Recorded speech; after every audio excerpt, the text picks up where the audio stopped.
What's up, everybody? Nigeria Miranda. We are back this week for this week's review of Impact on AXS TV. Miranda, how you doing today?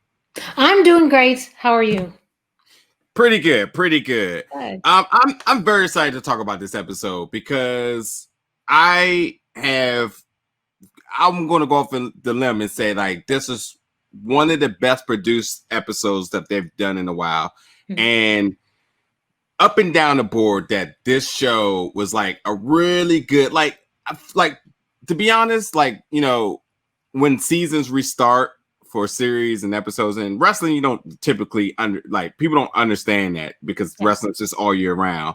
But we are in the season where we are in the season, shall I say, 4 seasons in series to restart.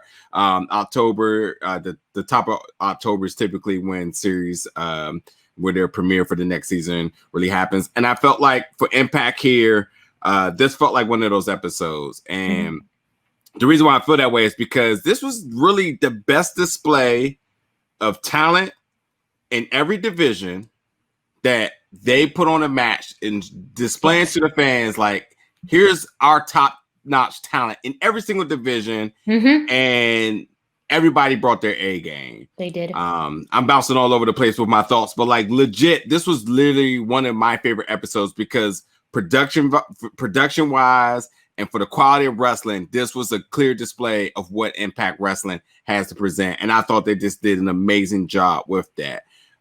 So, you know, and I think it's just really fitting because, again, like I'm saying, like, this is the season where series have their season premieres. And, you know, again, for wrestling, it's year round. So you don't usually have that, like, hey, our season premieres happening. It just happens into it. And this, I felt like, was one of those episodes that did that for me. Yeah. Well, I think you're right. And one of the big reasons I think that's happening is we are on the road to Bound for Glory. And so they really are setting up storylines. And we got a lot of progression this week as to stories and matches that we're going to see at Bound for Glory. But you're right. As far as showcasing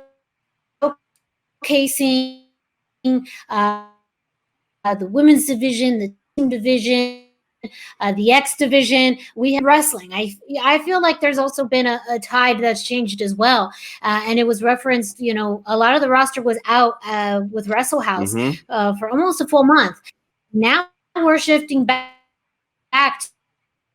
to stories, wrestling-centric airtime. As Rascalz may have been for some fans, you know, what it did do, though, too, is it's made the product refreshing because we had a break from some people that we hadn't seen in a while, and now they're back on our television screens and it's fresh again. So that combination plus the road to Bound for Glory, I think that they are taking their time and doing some great work in building stories and matches for the next few weeks. That's right. Yeah, Bound for Glory, October 24th. So, you know, last week review, we talked a lot about how so much was going to be set up for this episode. And it didn't occur to me until I was getting ready to start watching it today that typically we get 3 to maybe 4 matches. And I was like, how in the world are they going to execute? What was it? 6 matches, if I'm not mistaken. Let me double check that. Myers and Mack.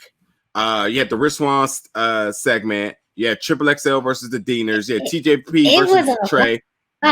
Yeah, Carrie. Yes. Taya and Kiera Hogan. Excuse me. Taya. Kiera. Yeah, and then the 8-man tag. So you had 3, 4, 5, 6 matches in the segment. They got it done. That's what I meant by production because, like, for a moment, I was like, they're going to have to rush through some of these. And this is just straight wrestling. When the wrestling was done, commercial break, and then on to the next day. And it was really effective because even between that, we still got good backstage segments. I gotta say, Rosemary is this episode reminded me of why I love Rosemary so much. She carries a backstage segment and her gimmick like no other. She's always on her A game. I mean, I don't think she ever reads a script or anything. I think she doesn't have to. Yeah, it's like she's so natural in her delivery. But yeah, you had that with the whole undead wedding that's supposed to be happening, whatever. And then you have obviously Moose and EC3 things still going. So a lot happened. I'm ready to get into this. I do have to say that the RVD show did not happen. So I don't know where I don't know where that got lost in translation, but cool. I'm proud with that. I know you're upset because you wanted to see some twerking going on, but I'm okay that it didn't happen. You know, I wouldn't say I was upset. Yeah, I wouldn't say I was upset. I would say that definitely I'm anticipating it. You know, we'll just have to see what happens next week. But that's a thing. I almost forgot about it until the end, that they had advertised this new talk show last week, and even on social media, and we didn't get it this week. So not quite sure what happened, but so anyway, let's get into the matches for tonight. Now, the first thing I gotta say is, without a doubt, my favorite match of tonight was the TJP and Trey Miguel. Yeah, they put on a banger. I cannot stress enough how much I love that match, and it kills me because I know a lot of people aren't really high on TJP because he tend to say things that people don't agree with and whatever other stuff that involves his personal life. But when it comes to being in the ring, he's literally one of the best to do it. And working with Trey, I knew when I saw this match announced that it was going to be good, but I had no clue it was going to be a banger like it was. This was easily my favorite match of the night, and it was so well done. The only reason why I wouldn't say this is a classic, because I feel like the stakes here are a little jaded because of the whole story with Rohit Raju, which you have been nailing the booking with that. I told you. I knew it. I know we'll get to it in a second, but yes, continue on, because it was a great match. Classic X Division. Really, that I will say, classic X Division style match for sure. I feel like what we're getting, and the thing is, I'm not gonna say there's ring rust or there's like some type of reacquainting process that's going on here, but like the X Division, the top talent of the X Division are maturing together, and everyone is truly bringing the best out of each other. And we all know TJP, Trey, Chris Bay, and even Rohit, we all know they can go. It's just the idea that they just keep putting on matches that seems to be elevating one after another. And I am very, very excited for what potentially may be the match for Bound for Glory, as they are still trying to iron out who's the number one contender. And so next week's match should also be very interesting. But yeah, it's the S Division is showing why they're called the S Division and why that division has so much pristine to it all over these years, because they literally, no matter what you say about Impact, they continue to bring in people in that division that thrives. And again, tonight was a classic display of talent on that roster, but specifically in the X Division. Yeah.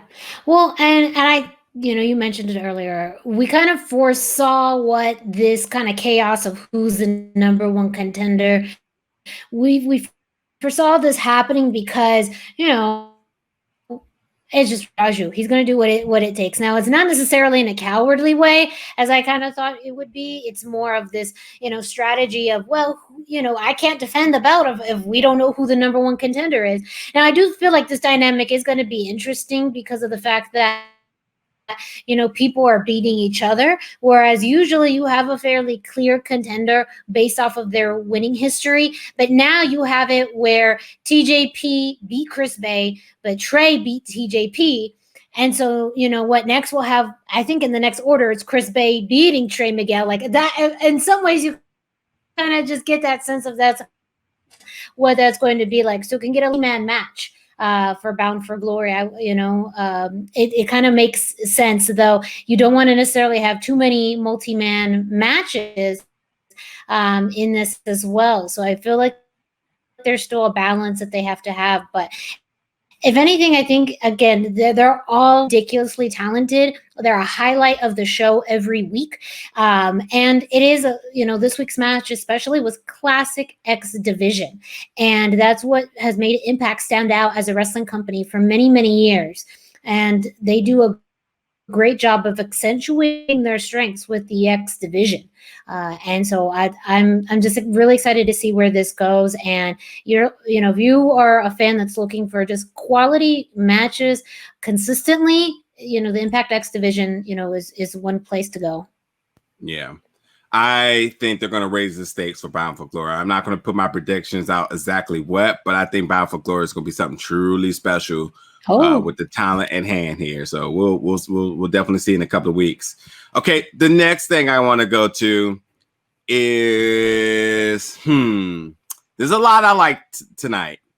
And I want to say that the Brian Myers and Willie Mack is the next thing I want to talk about because first of all, again, as repetitive as this is, I am still shocked to see Brian Myers wrestle each and every week. Right, and he continues to impress. He looks good, and I like we know Willie Mack is good. And again, I feel like them two are maturing with each other and getting better and better. And I'm buying into the most professional gimmick with Brian Myers here. Like I really am. So not a lot to really talk about here as far as for the future, but I'm loving what they're giving me right now. Yeah, I'm glad they went in a different direction with this match because if we would have had a third win by Brian Myers doing something sneaky, I would have thrown something like that. I'm glad that Willie Mack got the win. Yeah, and now we get to see a longer story between the two. I wonder. I mean, you talked about and just right now about raising the stakes. I'm curious, what will raising the stakes will look like for either one of these men, and how far can they take this?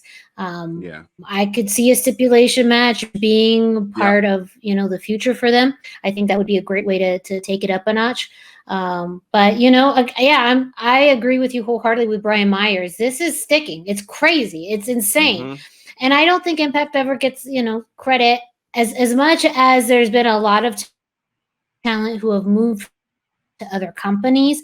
I think they've done a great job of the people who have come in fairly recently and, allowing them to do things differently, to be different people. And Brian Myers is really one of those shining stars of someone that we really didn't get to see previously and really was lost in that shuffle and that mix. And his match qualities with Willie Mack. I mean, Willie Mack could wrestle a broom and have a great match, but him and Brian Myers do have some really good chemistry. Yeah, absolutely. Absolutely. I'm going to take a quick little shift really quick and not talk about the wrestling, but go back to the backstage segments because I think obviously everyone's going to be talking about this.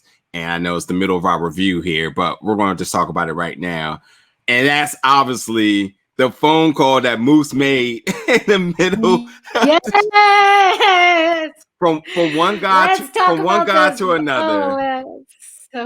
So I love the fact that Impact is not scared to take chances. Yeah, like if you're gonna do the thing, then do the thing.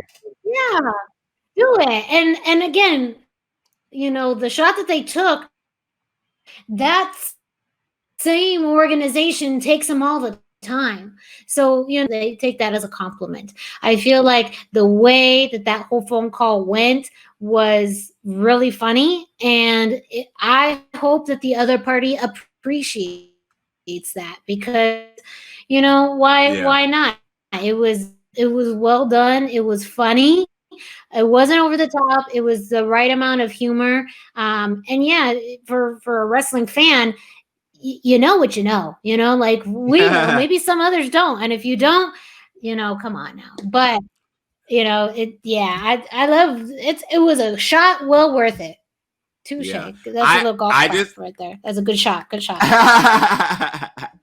I hope that the wrestling guy is not calling the demo guy, asking him about any type of any of his thoughts on COVID protocol, because that's not the way to go here. But if he's looking for how to recover a belt, he might got something for him. But just leave the COVID conversations out of this, because one particular person is not handling it good at all. Either is there reflections of it. So I'll put that out there. And if you know, then you know.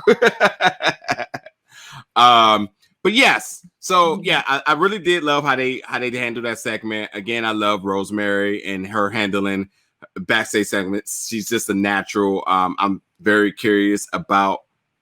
I mean, we all know where this is all pointing to. They're trying to bring back Su Yung, and I love how this is being drawn out. Su Yung return at Bound for Glory could be amazing, but Susie's been killing it, and that just brings me to the next match of Susie and Kylie Rae versus Deonna Purrazzo and Kimber Lee. First of all, Kimber Lee and Deonna Purrazzo as a team, as we talked about last week, makes a lot of sense. I also got to say that Deonna Purrazzo's theme actually fits Kimber Lee really well, and they've known each other for a while, so them working with each other, it's not only just good for programming, but it's good for them because they're comfortable with each other, and we know there's a little bit of continuity between the two of them.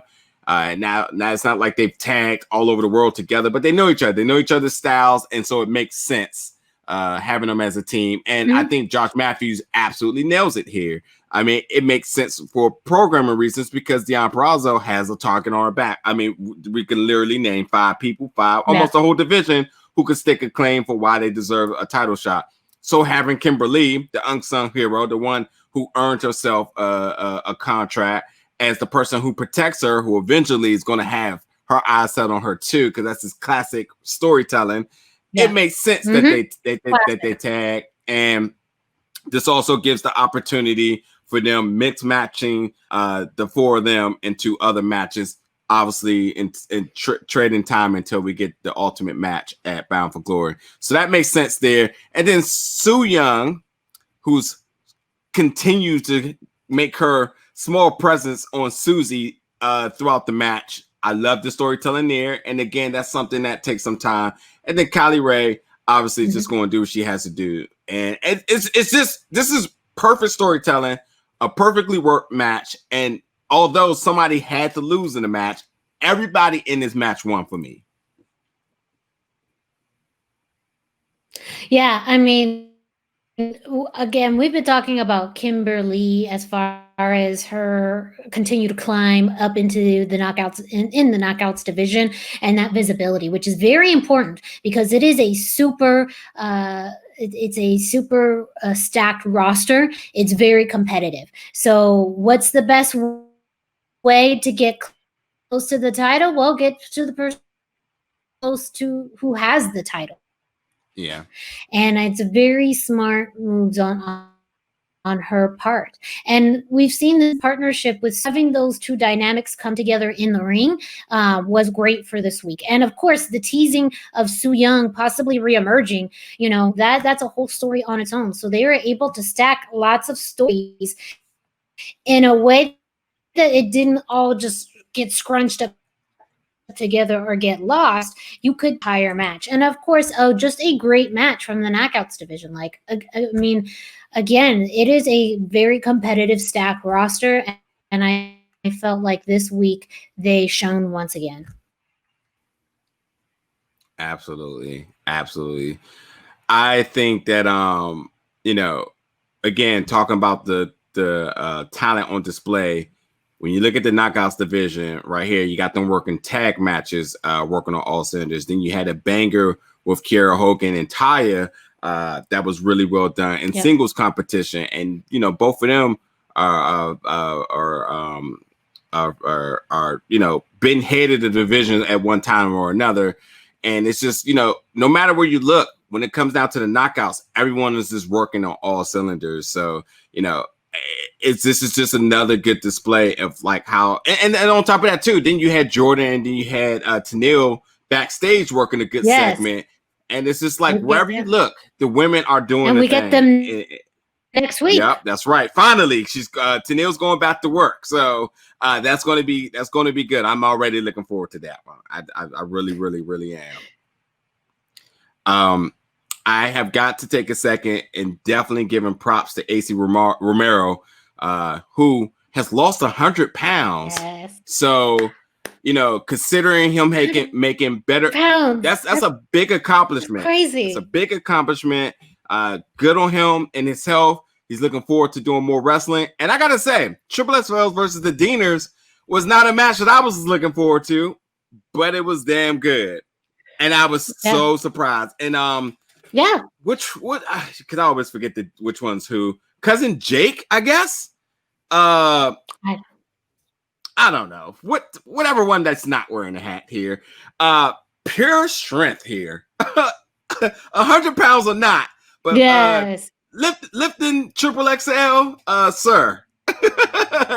That's some pure country strength, shall I say. That's man, yeah. I was very impressed. Match. It definitely wasn't a sleeper.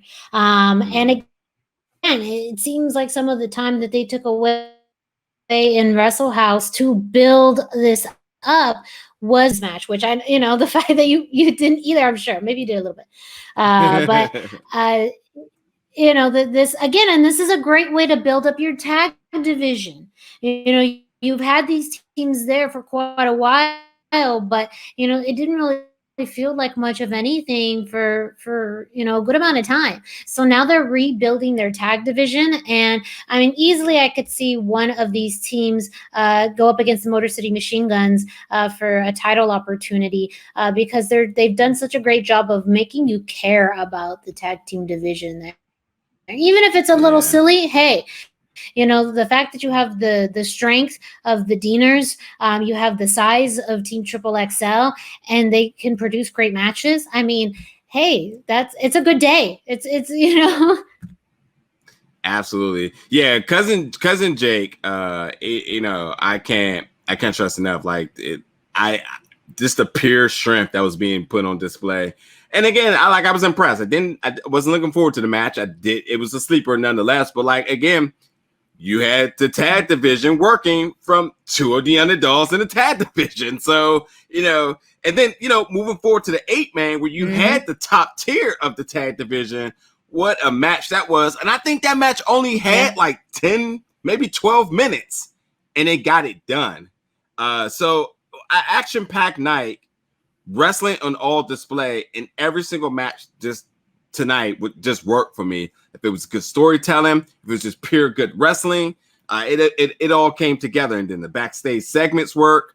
When you talk about the buzzworthy stuff that came out of it, it worked. Everything worked for me. I was thoroughly impressed. Like overall, like I said in the beginning of the review, the production was top tier, and that just brings me to the only thing that I guess I will say that I wasn't really high on. That was the Rich Swann segment. And I guess I wasn't high on it because I'm not really high on the whole retirement storyline. I'm not buying into that. I like Rich Swann. The injuries is real. The recovery time is real. And, no matter if he's cleared now or not, whatever that may be done, Rich Swann really having that severe injury that he sustained, coming back sooner than I thought he would, but did come back. Maybe he do need a little bit more R&R. But I didn't like the whole, I'm retired, now I'm coming back. Because it doesn't work for Rich Swann for me. But the best heel in all professional wrestling right now, in Eric Young, it absolutely works for him and the whole lunatic thing. Because all he has to do now is go out there and injure Rich Swann again. And it's it looks good on the heel doing that. But for Rich Swann, it's just you shouldn't even have been in this match. You hurt, and no matter if it's real or fake, you're gonna get hurt again. And if he wins, it doesn't do anything for me. Why should I care about this match? Is what I want to know. Right.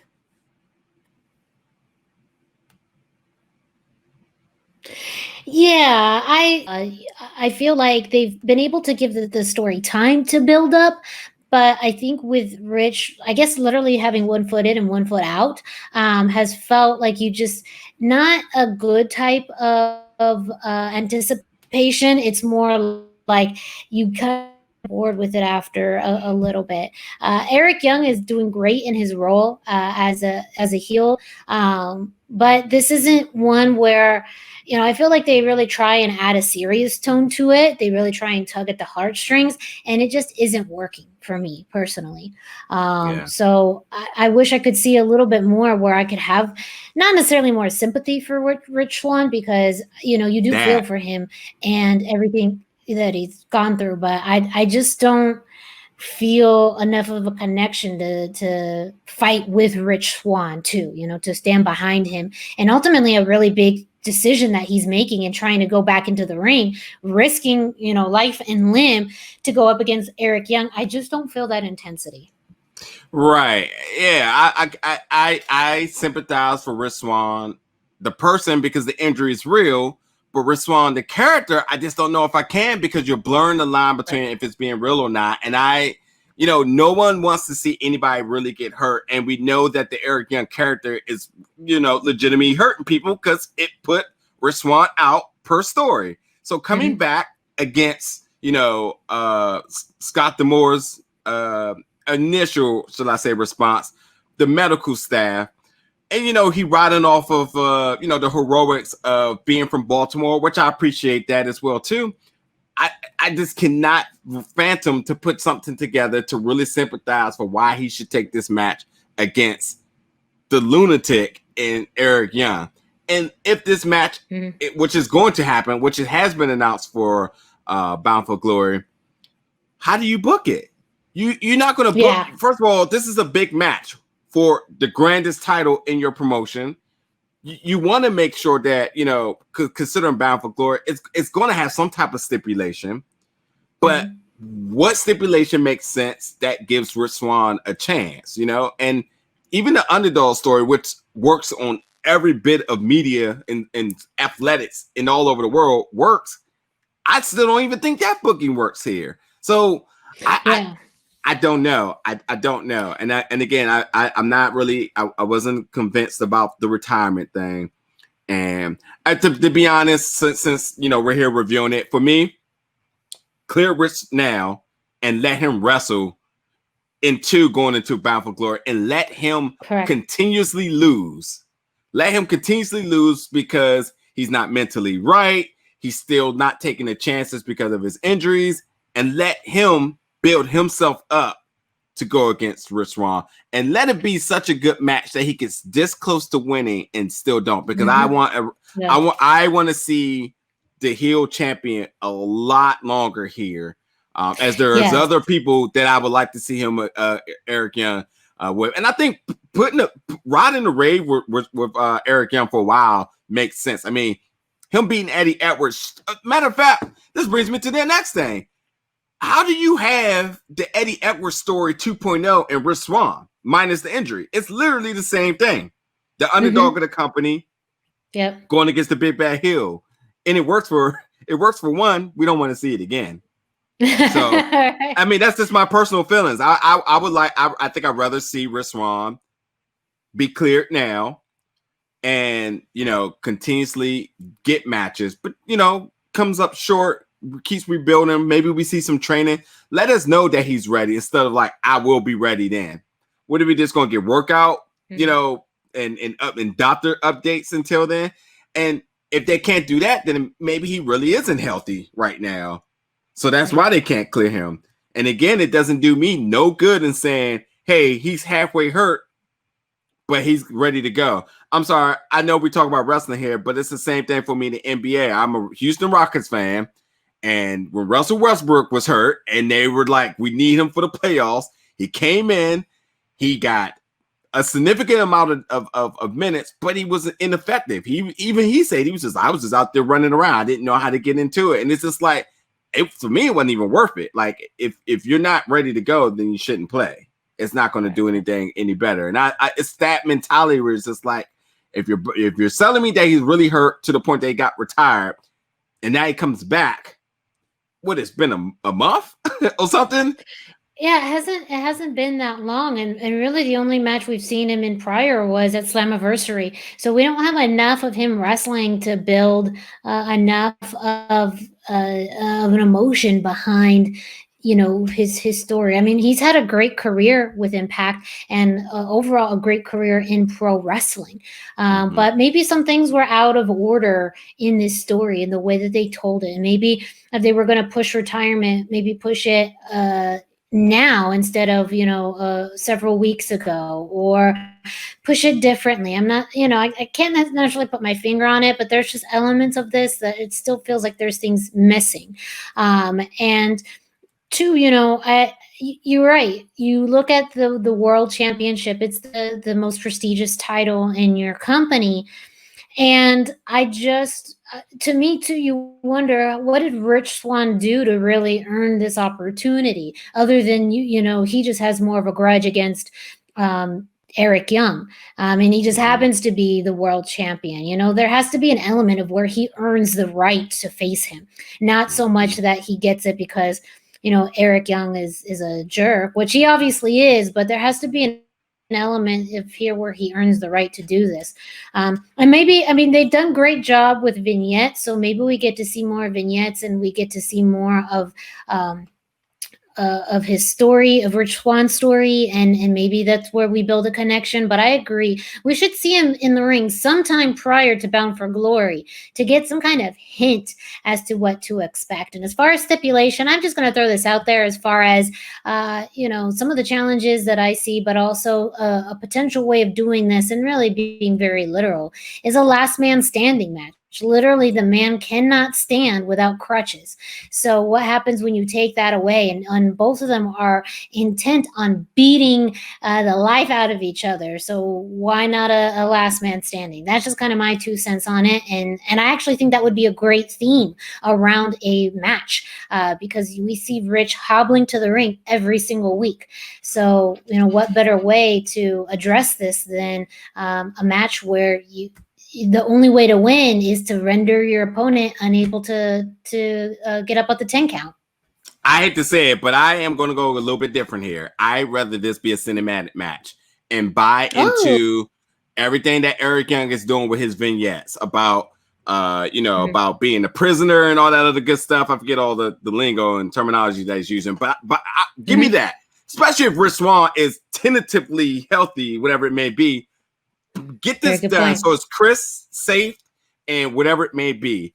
And God hopes we just forget about the whole retirement thing, that the match is just so good that we just say, like, they left it all out on the line. A last man standing, the only reason why I'm like a little bit against that in a traditional style of match, if they did in a cinematic way, that'd be awesome. But just in the traditional style of match is because, well, the last time Rich Swann ran into Eric Young, he was the last man standing.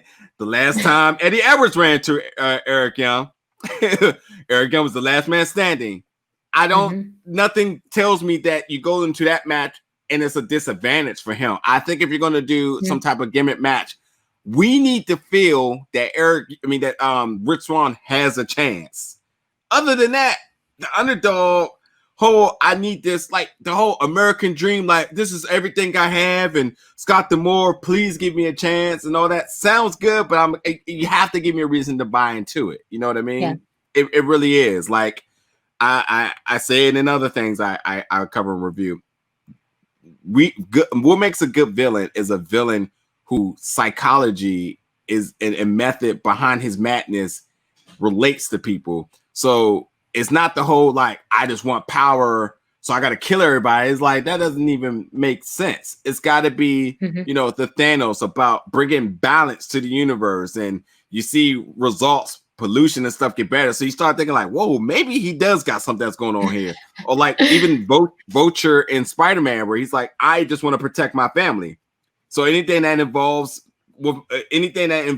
their safety, then I'm going to intervene with it. He didn't deviate from it at some point. It was like, I just hate Spider-Man, so I'm just gonna go after him because who cares? Like it's that thing. It's like if you're gonna have a good villain, and we know where Eric Young is coming, so we know where he's coming from. Yeah. We know his psychology, everything about his vignette makes sense. So we know we got the good villain here, but a good villain makes a good hero.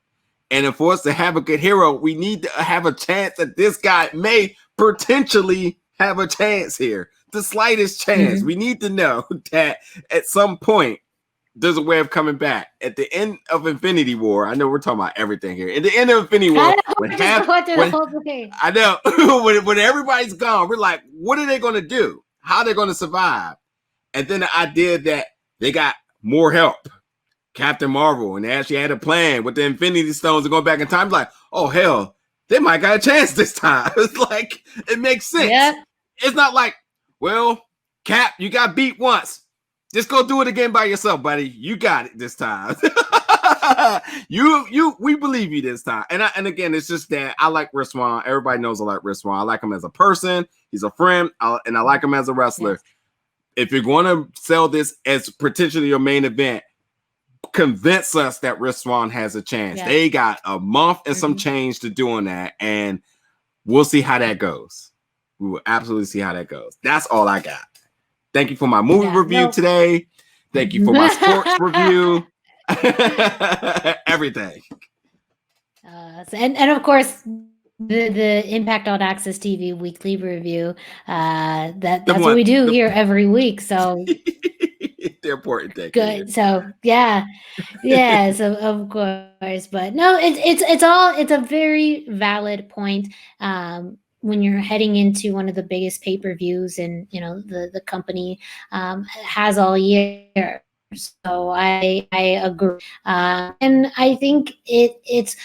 They have the potential here. We know that they could tell good stories. It's whether they can do that for something that is such as high stake as this. So they still got some time.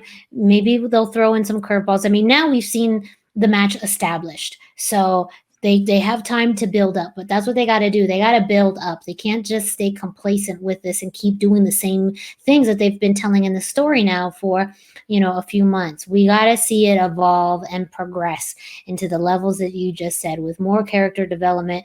And again, accentuating their strengths. And in this case, the strength in this program is Eric Young. So maybe the more Eric Young is good at his job, hopefully it means the better that Rich Swann could be at his job. Well, yes, this was an amazing episode. I had a good time covering this. I can't stress enough, despite my criticism, I'm definitely looking forward to Bound for Glory. It's going to be an amazing pay-per-view. They got a lot of time to get everything all tight-knit for it. I'm still expecting some surprises to kind of surface for it. But as far as this, for me, feeling like to really start heading in that direction, this was one hell of a night of wrestling up and down the board. The division, every division is working. Every story is working.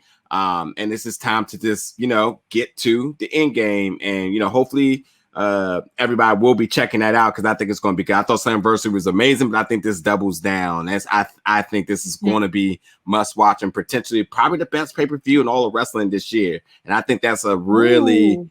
I think that's a really confident thing to say, because talking about the underdog, the ones that no one's talking about, typically is the one that surprised. Just like tonight in the XXXL Deaner match, I have a feeling that this Bound for Glory, which is Impact's biggest pay-per-view of the year, will stand toe-to-toe with everybody else's big pay-per-view. So we will see. Of course, we'll be reviewing it. And of course, we're back each and every week covering Impact on AXS TV.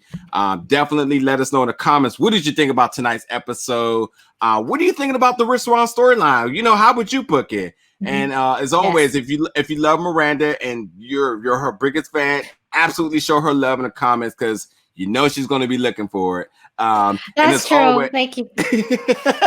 and as always, too, if you missed Katie Forbes this week in the talk show, I guess leave it in the comments, but I'm not going to respond about it. So. No, hey, we'll be back. Join us next week and see what we review on Impact on AXS TV. Maybe we'll be reviewing the RVD Katie Forbes talk show. And the only way you're going to find out is if you are locked in and subscribed. So as always, folks, thank you so much for watching, and we will catch you all next week.